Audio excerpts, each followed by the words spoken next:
We keep talking about the opportunities that and the lessons that we can learn from this COVID. So COVID has come, it has hit us hard, it has made us adapt to very many things. What are these opportunities? And then how can African governments, the private sector operating in Africa, take advantage of these moving forward? The issue here, Eric, is this. The movement forward hasn't been influenced by other activities or other events that have been taking place on the planet. It's called the opening up of the political space. The reason why the coups that we spoke of in the 70s and 80s and some smattering of them in the 90s was because multipartism gave an avenue through which people could express their interests, their dislikes. You had an avenue. Previously, there wasn't that avenue. Yeah. Now, if someone still wants to hold on to a way of doing things that other people have rejected, you're forgetting that your people have actually acquired the understanding of the times. So there are things they might have put up with at an earlier time. In the present day, they will not. Not in this information age, not when people have at their fingertips information of what's happening right across the globe. So they're not just comparing you with the leader who preceded you in your country. They're comparing you with your neighbors. They're comparing you with the rest of the continent. They're comparing you with the rest of the world. That's what they do. And they also want to see the things that they consider good happening elsewhere happening in their country. Now, if you represent the things that are good which are not happening, then, my friend, you have a problem on your hands. You genuinely have a problem on your hands.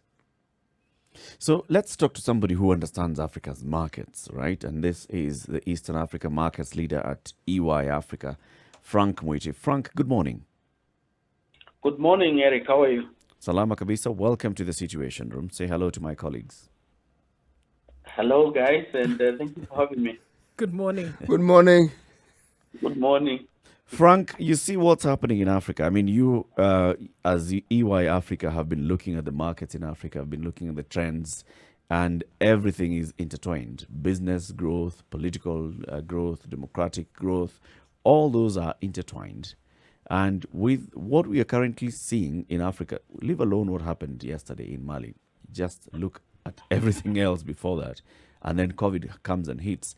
What is the outlook like? That's an interesting question to ask, Eric. And maybe the way I would respond to that is taking into account what you just mentioned about Africa rising. Of course, in the recent past, we've had large headlines such as why Africa can thrive like Asia, Africa rising, as you say, Africa is becoming the new China and India, and all these things point to, of course, the continent's tremendous potential, but so far it looks like they've been off the mark.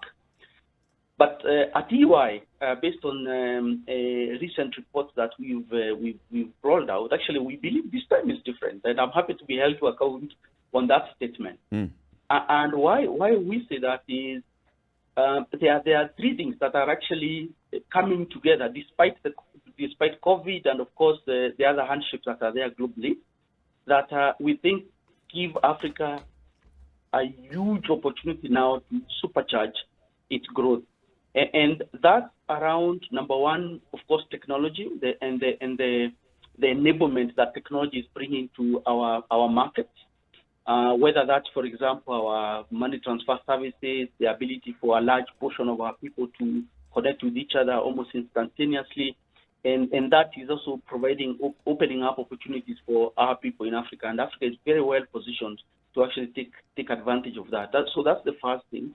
The second thing is demographics. There's no doubt that, of course, we have a very young population almost across the whole of Africa, bar very few countries. That demographic is actually well suited to take advantage of the opportunities that now exist in the global environment we are living in. And that then combined with the changes in technology is actually showing that Africa is now well positioned to actually use its demographics and use the technology opportunities to go one step further and up the ante on its economic development. And the last bit is the obvious one. We are the single biggest continent physically, the natural resources that abound are, untold. So you are getting into a position where even the geopolitics that we are living in between the US-China pool is actually pointing to Africa being very well positioned to use its natural resources and the physical vastness of the continent to its advantages. Now, that can, of course, be misused. It can be a wasted opportunity. But I would say that COVID has actually brought the need for African governments to actually come at the table and make use of this opportunity in a more robust way. The reason I say that is COVID has shown, of course, that food security can be easily disrupted given the issues we have with our supply chain. It's also shown that our local manufacturing really needs to be a bit more self-sufficient because of the disruptions that we've already had from our local markets where we source our raw materials, for example, China, India, depending on what it is that you're manufacturing. And then thirdly, of course, is the need to now have more intra-Africa trade. And that is actually expected to jump from about 10% a decade ago to about 14% just on the back of COVID. What is going to make it jump? Well, we have to. And the truth, it's good that the speaker before me did actually point to the need for our populations are becoming a bit more alive to what really their government should be doing. I think I will not talk about Mali. I'm not well versed on political matters and things like that. But the point is, this actually crisis is one that should not be wasted, particularly in Africa, because it's an opportunity for people to actually first point out to the huge inadequacies that are there in the way a lot of our resources are managed, the huge dependency on other markets, the lack of sufficiency in our own capabilities, for example, around food, the huge disruption in hospitals and education shows you that we really have inadequacies that need to be addressed. I think this is a crisis that must not be wasted. And our report actually does show that Africa is well positioned to actually by some luck, I don't want to say whether it's good luck or bad luck, to actually be at this inflection in time when it is now time for us to actually make some of these things work without just belaboring the point. But we were well positioned long before COVID. I was going to say that easily, Frank, 10, 15 years ago, it was global knowledge that Africa has been positioned to, even some have been sensationalist enough to say, take over the world, right? Been positioned in that manner for some time. The bottleneck in very many cases has been implementation. So even as COVID has shown the light on some of these inadequacies and many of these inadequacies, and has shown that some of these things are possible, the bottleneck in oftentimes seems to be implementation from country to country, Africa as a whole, international organizations that govern things that you have mentioned, such as trade. Implementation in most cases seems to be the problem, has been the problem for 10 years, is the problem today. So with or without COVID, how then will the implementation then see this to fruition? Right. Good point. The way I would respond to that is this, that implementation lack of implementation is actually a symptom of deeper issues. And the deeper issues are first governance and state capacity. So you have problems with implementation if you have weak governance, and the pillars underlying governance, of course, point to some inadequacies around our state, particularly our institutions. So you're right that implementation has been a problem, but what I mentioned is that actually things are going to be easier to implement, for example, because of our technology, the technology opportunities that exist.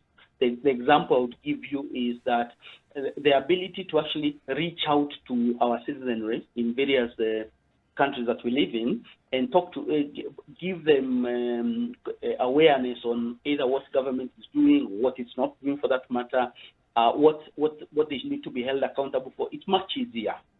So that is already an ingredient to a better way of enforcing implementation. So I'm not disagreeing with you. There are, of course, areas where we still have work to do. Governance and, of course, state capacity is a big issue. That if that improves, and it is improving by and large across Sub-Sahara, that will then, of course, lead to more successful implementation of economic policies, and more importantly, of course, the follow-up and monitoring that needs to be there. The second bit that is also important to mention is, in the past, we've also the economic growth in Africa has been impeded a bit because of some of the mistrust for foreign powers, as you know, because of a lot of our history. Mm-hmm. Some of those barriers are also getting reduced, and that will you can actually see, for example, some of the non-traditional actors, such as China, being in our continent and actually doing some things that you can actually say whether it's economically viable or not is a different matter, but there is implementation. What I'm trying to say is the balance of power in the global order is changing, and it's changing actually to Africa's advantage. It's just a question of how do we make sure that works for us, and more importantly, to your point, how do we make sure that the policies that are put out there are actually implemented properly? Is there anything to indicate that governments are actually taking advantage of this? Like you've said, balance of power is shifting in Africa's favor. It's upon the governments and the private sector to ensure that they are striking the right deals and taking advantage of this. Is there anything to indicate that African governments are rising up to this? I would say the data shows it's a mixed bag. Okay. There are three, by and large, if you look at the continent, there are three sectors that one would say represent the biggest opportunities for our continent. That would be agriculture, of course, manufacturing, and lastly, aspects of services. Mm-hmm.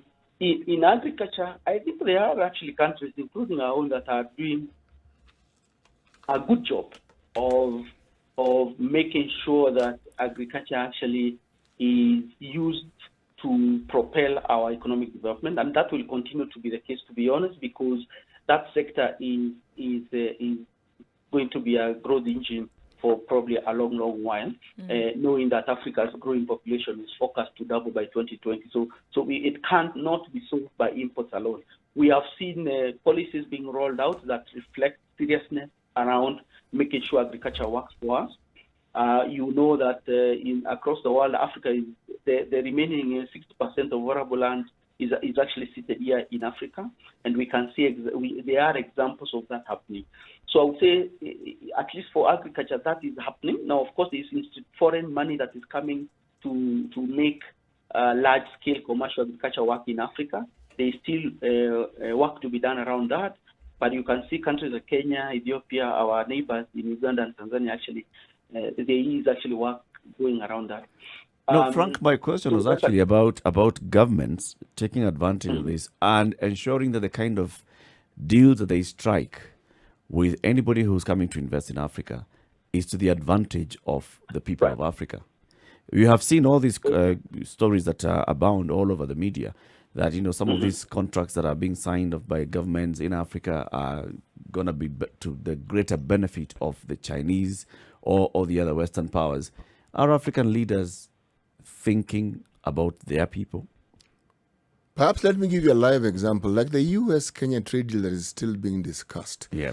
And while it's being discussed, there is a discussion taking place in the AU, in the African countries, about a free trade area.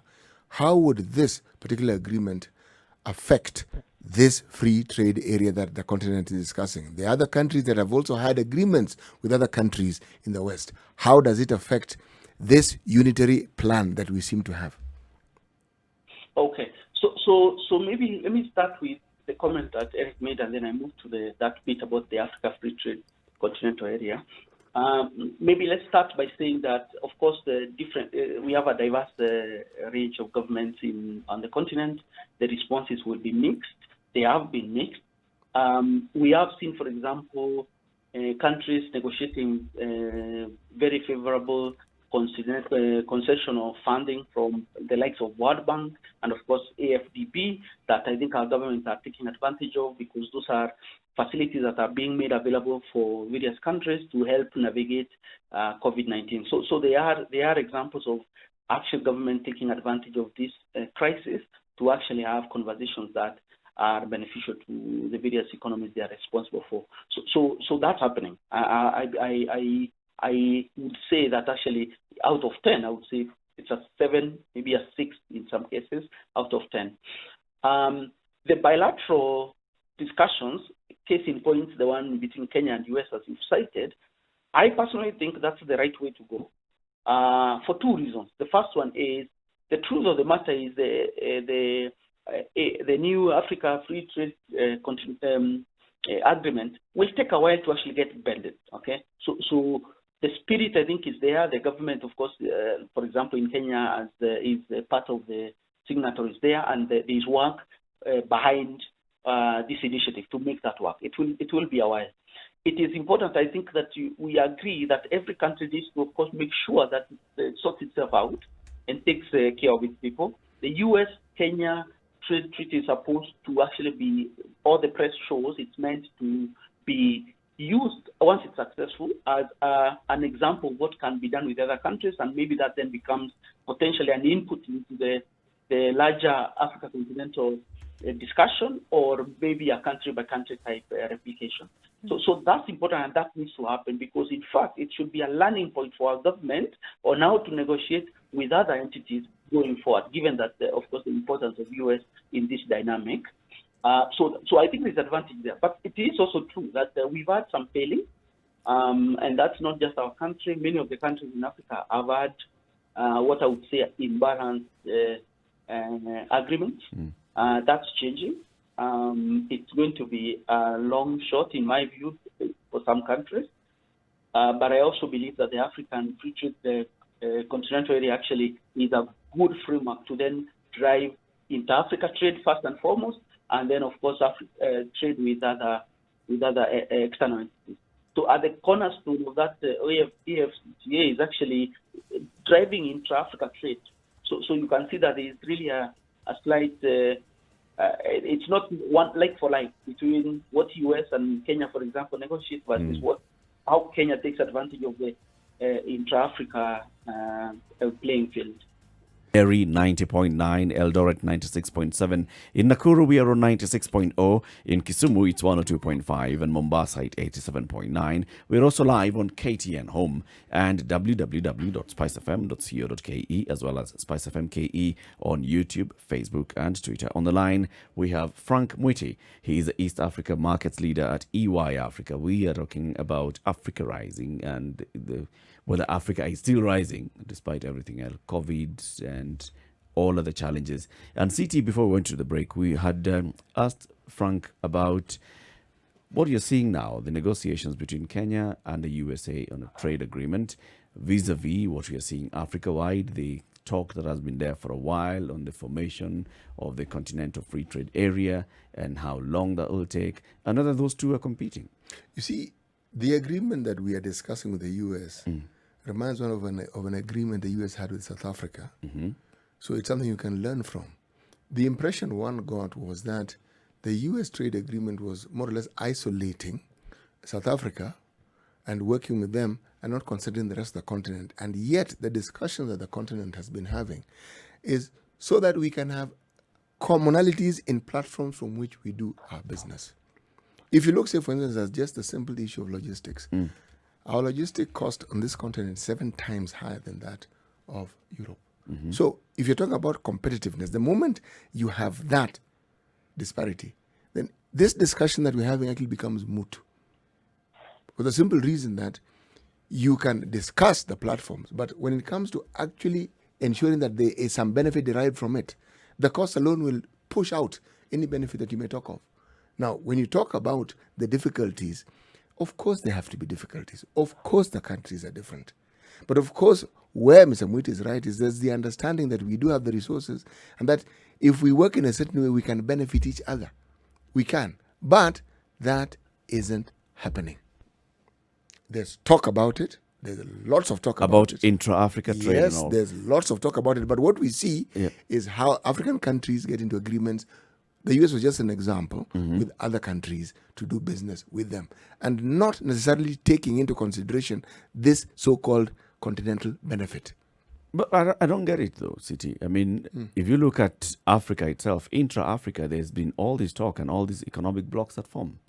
COMESA is one. If you look at communities like the EAC, trying to have all manner of federations, whether it's political, economic, and all.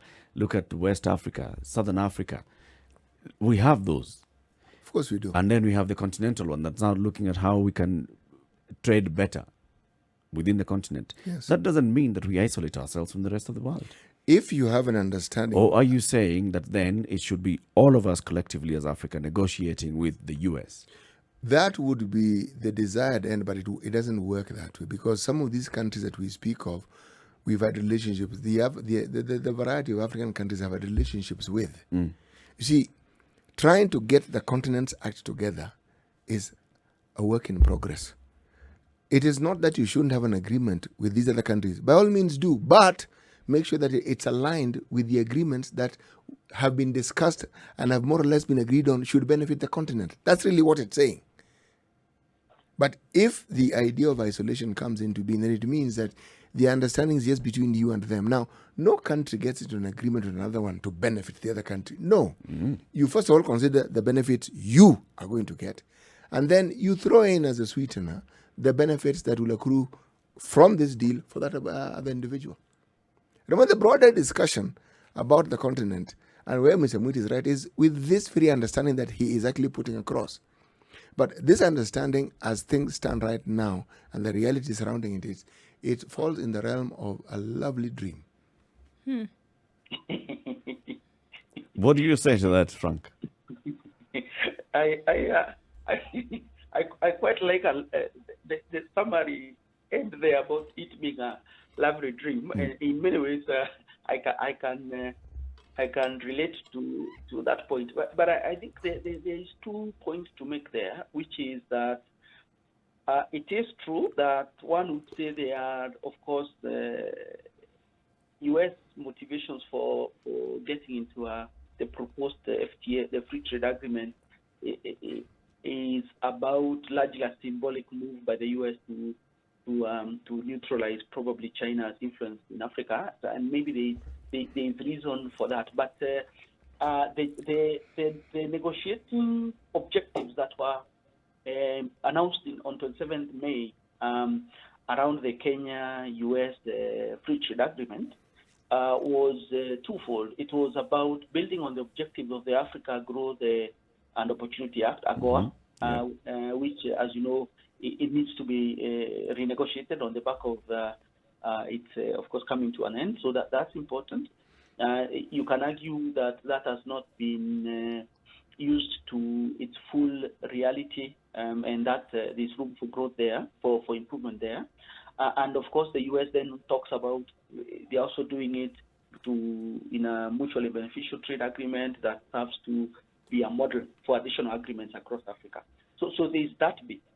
There is the other bit of it, which is the Africa Continental Trade Area Agreement. That agreement is primarily about intra-Africa trade.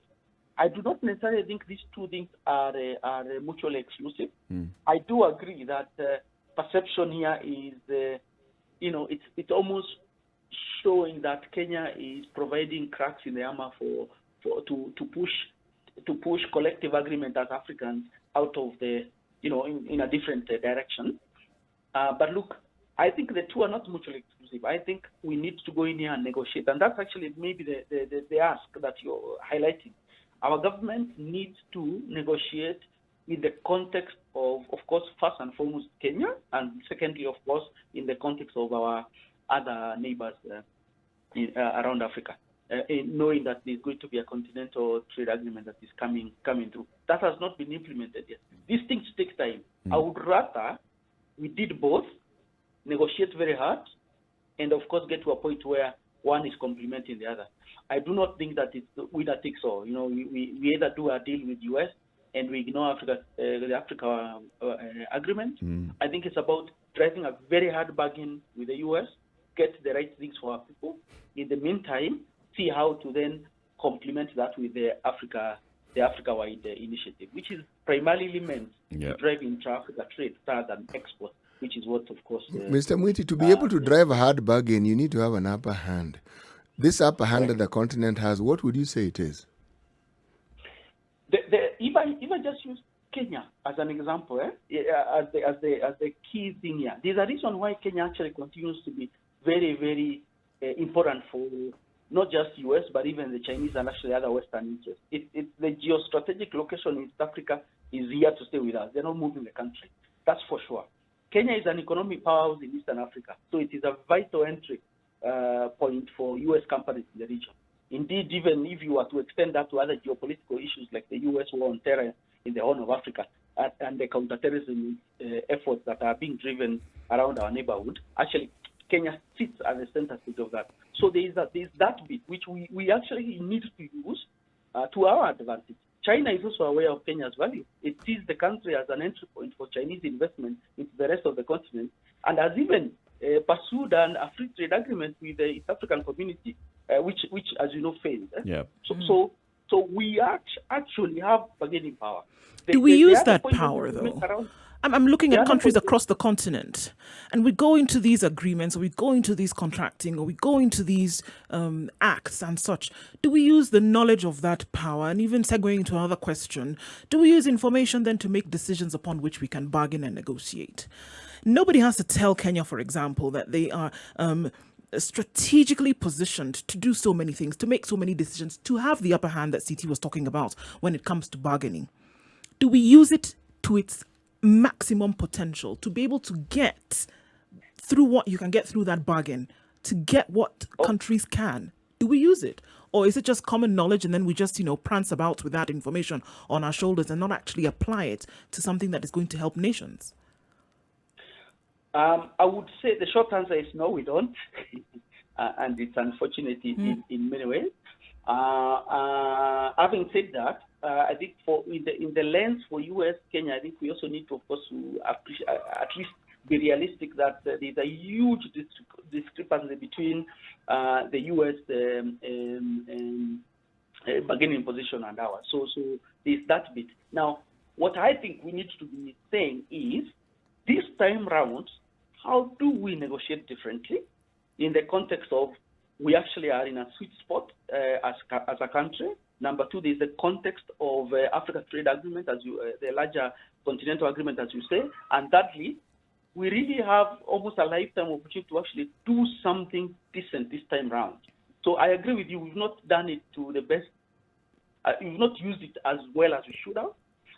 There's the realities of the imbalance between the U.S. position and ours, at least from a trade perspective, and more importantly, of course, that we need to negotiate in the context of our other partners. So whether that's China or indeed our neighborhood in East Africa, or even some of the traditional partners like UK, who also are pursuing agreements and trade agreements with Kenya. So you're right. We haven't used it to the best of our ability. We need to do it this time round. We need to be realistic, but it needs to be an agreement that actually is about intra-generational type positioning, not just the next 1, 2, 3, 5 years. I wrote a paper about this when I was in college, and at that point, the potential that Africa has is something that was being spoken about. And it seems to me like Africa is treated like that kid in the race where they says, don't worry, next time you can do better. And then they run again, and then they're told, don't worry, next time you can do better. And we just keep trying to get to that place where what needs to happen for us to actually run this race? Africa Rising is a buzzword that has been used for so long. You can do it, Africa. Come on, let's egg you along. But really, can we just not just do it? Really? Look, I'm in the same position as you are in terms of some of the frustration around, the latent potential that's there in our motherland. But, we still have room to make that a reality, at least in our lifetime for sure. I personally see this as pockets of good stuff. So, for example, I actually am quite proud of what Kenya has achieved in the technology space. I think we are running that race fairly well, and there's huge opportunities to drive that even further in leaps and bounds. Compared to whom? Actually almost everyone else in the continent area. Look, if you look at our financial services space sector as an example, and the technology underpinning it, and some of the way services are rendered, look, man, we are way, way ahead. I lived in the UK for 15 years. I can tell you for sure, compared to the sort of financial services access that's there versus what we have here, no, we are ahead. And if you travel around Africa, you'll actually see Kenya has actually done a decent job around that. Is that what Kenyans tell themselves, or is this the reality? No, it is the reality. If you go to, and I'm not saying this in a bad way, you go to some of the francophone countries, my friend. No, man, we are actually ahead. It's just that sometimes we don't know how good we are having it compared to some of our neighbors. Now, I'm not saying that we are there yet. If you go to some places in Asia Pacific, for example, for sure, we don't compare. Let me introduce perhaps an alternate perspective here, all right? And the thing that Africa has in abundance and can leverage on is something called arable land. Only 10% of this planet is arable, and 60% of that 10% is in Africa. Yes. Now, when you have an agreement where we are being asked by the US, part of the agreement is to import agricultural goods. I'm sure we should. It's a good thing. We should also import agricultural techniques that are beneficial, that have benefited them. But all this arable land that we have, if it's already 60%, it comprises 60% of the world's arable land. Is this not a resource that should actually get the focus of these African countries? Because the argument has also been there when you talk about Africa rising, that Africa could feed the rest of the world. If we have 60% of arable land, surely that arithmetic is not difficult to figure out. If I can comment on that, you're right, absolutely. We are sitting on, a huge resource, and that is relevant not just for our growing population in Africa, which, as I said, is focused to double by 2050, but even in relation to other countries. So, for example, Middle East is a net importer of food, etc. However, there are certain things about agriculture in Africa that we need to be realistic about, which is this, that farmland productivity in Africa has yet to evolve beyond subsistence levels. Yep. And there's no reasons behind that. Is we lack of economies of scale because we have fragmented ownership. We have insufficient technology that's being used, and of course, the elephant in the room, little capital or insufficient capital going to that space. You're right. And if you were president, what are you arguing against? CT disagrees somewhere. What? Well, what Mr. Mwiti is saying, if I was in an economics class, it would be 100% because we'll be talking about economic theory and how these things pan out. So what's your argument? I am saying that those are things you change with government policy. It's not complicated. But they haven't changed. See, that's the point. Where are we where we are? We are where we are because, one, of our production capacity, capital, because of our fragmented ownership of land, so we are not doing large-scale farming. I mean, this is the reality. Are you arguing against that reality? No, I'm not arguing against it. I'm simply saying there's an alternative narrative, which, in my opinion, is stronger. Mm-hmm. It isn't that we have subsistence farming. That is not the cause of our problems. Subsistence farming has its place. Mm-hmm. But policy doesn't mean you rule out something as basic as that. Policy means that you also focus on what you're calling large-scale farming that now caters for the sort of thing that I am saying. Now, countries that have actually followed similar policies have seen it work. So it's not as though it's something that doesn't work, and it's not something we're going to invent. It's just sufficient attention, as you correctly put it, has not been paid to it. Lip service. Our planning is immaculate, but it's planned and then the policy is shelved. So what's the missing link? It goes back, I guess, to that point that was made earlier about implementation. Absolutely. You're right. We have very, very polished, world-class policy initiatives, even government directives, etc. But implementation is a problem. Having said that, though, we are actually seeing increased product. All the reports actually show that African farmers, their productivity is slowly but surely going up. And where it's going up, it's just like Ethiopia or Ghana, for example. The governments there have implemented, starting off with simple things like basic mechanization, agricultural technologies around fertilizer, irrigation, improved seeds. In places like Kenya, you've actually seen institutional money coming into the agricultural space, including technology. And the idea is to try and also shift Africa to focus on high-value crops. Now, I agree with you. Implementation has been a problem. Policies, I think we've got right. We understand what the issues are. We still are on a journey here. I think we need to at least say Is our what are problem the people that are implementation working? really, or is our problem something else? I'm thinking the same people that craft these policies, and they are world-class policies, are the same people who are also in charge of the Of implementation. implementation. So how can we say that, you've sat down and you came up with this brilliant paper, and then when it came to doing what you really felt passionately about, you were Couldn't get it unable off to the do? ground. I have a feeling that there's an external force, there's something else that is making this implementation not take off. I'm not necessarily sure about that, but what I can tell you for sure is in other countries, let's use South Africa as an example, although the demographics around land ownership there are slightly different. But if you put policies that attract commercial capital into agriculture, actually you will see it sorting itself out, because the policy environment we are in is fine. The rule of law around, for example, land ownership is more or less okay. We have issues, as I said, around fragmented ownership and all that stuff.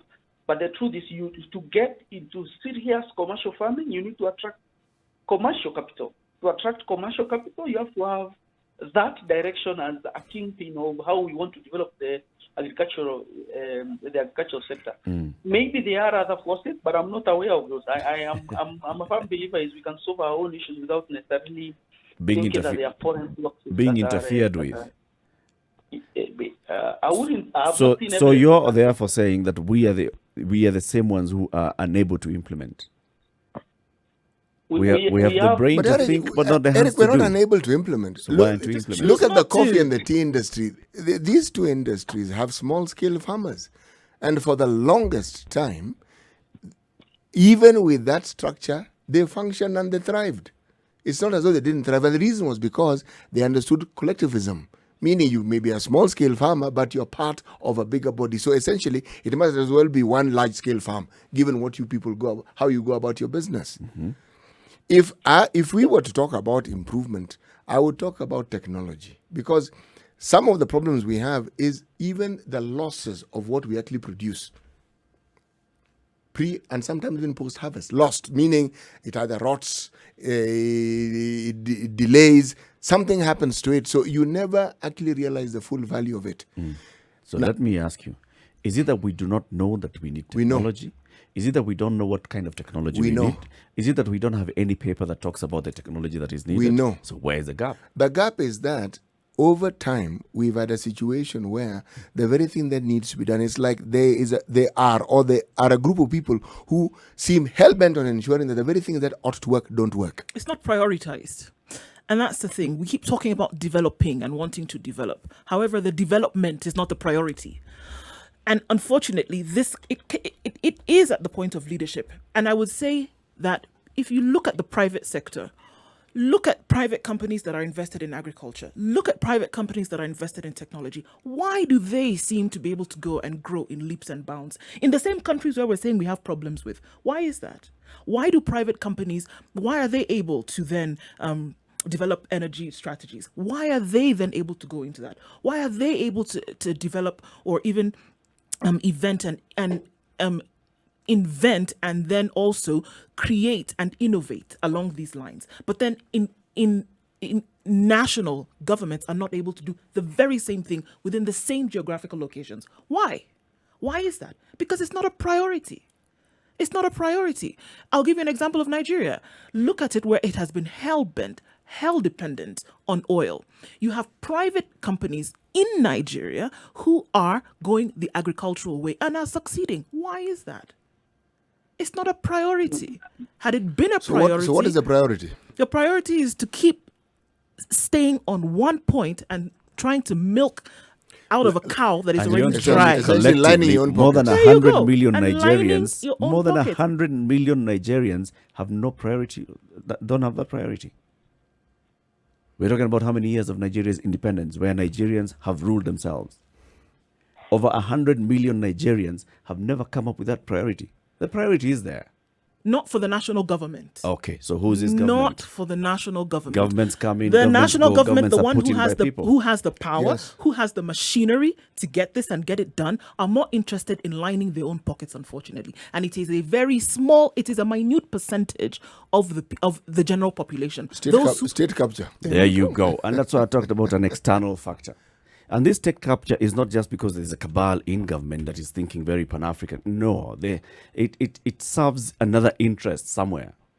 That And it's for as interest long of a as very for as few. long as you're not able to produce en masse, then this whole talk of you telling us, oh, Africa can feed the world, is a pipe dream. It's never going to happen. It's not going to work. Guys. Just one comment to make on the small scale aspect of farming and how it's worked in other economies, and then we can talk about that what you just mentioned about why do we keep getting it wrong. So in other economies, the truth of the matter is small scale subsistence farming has worked where there is strong cooperative institutions. So Ireland is an example. Ethiopia is actually coming through on that basis and other aspects in other areas in countries in APAC. So to the earlier comment around subsistence farming, I think if you look at, for example, tea and coffee, when it was particularly successful, actually the underpinning institution around that was the cooperative. Of course, for tea, there was the KTD and all that. So cooperative movements still have a huge opportunity in Africa to actually harness what successful small scale farming can do, because the big issue there is lack of capital and lack of market access, which cooperatives can solve. Yep. But going back to your point on why is it we keep consistently getting it wrong? Look, we have challenges around governance. I think there's no question about that. These challenges around governance, absolutely every country on our continent. We think that this time around there's a better opportunity for actually to make governments accountable. But people must also elect the right leaders. We can't. Mr. Mwiti, when they're elected, they're all right. Believe me. The roads. Yes, the point they're elected, believe me, people are convinced they're okay. The road seems to set in later. We need to take some of the blame, my friend. We need to take some of the blame. If I am running a business and I recruit the wrong people to run it, and if they run it to the ground, I also should take some of the blame, my friend. I think we need to say your vetting was wrong. Yeah. It's a two-way street. Actually, the vetting is usually right. Yeah, how did they get there in the first place? Because they convinced us they were the right people. Okay, so the root cause then needs to be to sort out how we identify who are the right people. Actually, there's no silver bullet for this one here. Isn't it about time the buzzword of Africa Rising No, we need to expand our changed? vetting. We go to some certain organizations, like I'm sure Frank will tell us, EY Africa doesn't just go and sit with somebody in one interview. How do we know they don't? I said, I'm sure he'll tell us. You can confirm that, Frank. You go through a rigorous process. There is vetting, there is checking of background, there's background checks conducted. So by the time somebody has actually passed through that sieve, you are you're never 100% sure, but you're almost sure that whatever they told you matches with whatever else you've been told by other people about this person. But Frank, thank you very much for speaking to us this morning. 1 hour is not a long enough time. It's actually a short time. We'll have you again soon to continue this conversation, Africa, trade and growth, and all matters pertaining to African markets. Frank Mwiti is the East Africa Markets Leader at EY Africa, and he's been speaking to us this morning about Africa and our economies and our potential to grow. We thank you very much for speaking to us. Thank you for having me. Asante sana. Thank you, Frank. Thank you, Frank. We want to say thank you to our audience on KTN Home. We've been on KTN Home since 7 o'clock to now, coming up to 9. We'll be back on KTN Home next week, Monday, Tuesday, and Wednesday, 7 to 9. But this show broadcasts every morning, every weekday morning, 6 a.m. to 10 a.m. on Spice FM, and also on our digital platforms, www.spicefm.co.ke and Spice FM KE on YouTube, Facebook, and Twitter.